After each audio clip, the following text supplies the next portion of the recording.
जी अल्लाह के नाम से आपकी खिदमत में हाजिर हुआ हूँ और आप सबको सलाम अर्ज करता हूँ।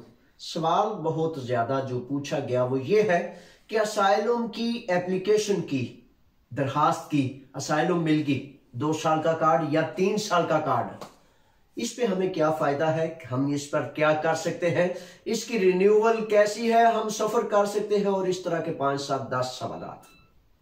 अच्छा, सबसे पहले बुनियादी बात यह है कि आपको मुबारकबाद कि आपने एक दरखास्त दायर की और उस पर आपको 3 साल का कार्ड मिल गया। अब कार्ड पर 2 जो है मुख्तलिफ जुज है।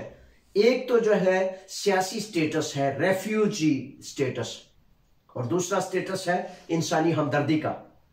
सबसे पहली बात आप ये जहन नशीन फरमा लीजिए मुबारकबाद के बाद कि अगर तो वो रेफ्यूजी आपको डिक्लेयर कर दिया है, महाजर डिक्लेयर कर दिया है, सियासी बुनियाद पर आपको कहा गया कि इस फर्द को सियासी प्रॉब्लम्स की वजह से इसकी जान को भी खतरा है, तो इस वजह से आप सफर नहीं कर सकते उस मुल्क जिस मुल्क से आप तल्लक रखते हैं।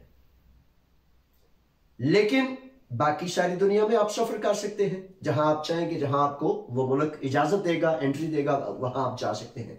इस पे सबसे बड़ा फायदा ये है कि आप हर वो काम कर सकते हैं जिस तरह यूनानी पासपोर्ट होल्डर्स, यूनानी नेशनैलिटी होल्डर्स काम कर सकते हैं, कारोबार कर सकते हैं, दुकान खोल सकते हैं। लेकिन अब मामला तो ये है ना कि आपके पास क्या वसाइल है, क्या आपके पास वुसअत है और क्या मामला है। इसके हवाले से आप जो है वो सारा कुछ इस मद में ये बहुत बड़ा एक आपको वसी एक रास्ता दिया गया है कि आप जो चाहें काम कारोबार करें, जिस तरह एक यूनानी नेशनैलिटी होल्डर कर सकता है। इसमें बड़ी वुसअत दी गई है।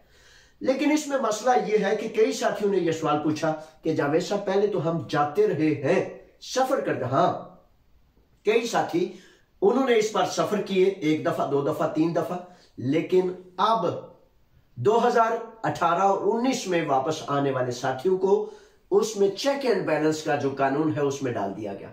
उन्होंने कहा जनाब आपको रेफ्यूजी डिक्लेयर किया गया था, तो आप क्यों दोबारा सफर पर गए और उस सरजमीन पर जिस पर आपने कहा था कि मुझे तो मेरी जान का खतरा है।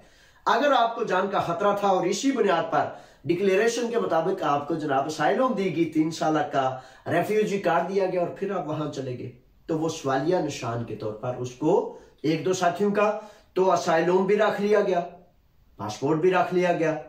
कानून के मुताबिक आप अगर आपके पास रेफ्यूजी स्टेटस है तो आप उस मुल्क का पासपोर्ट नहीं रख सकते।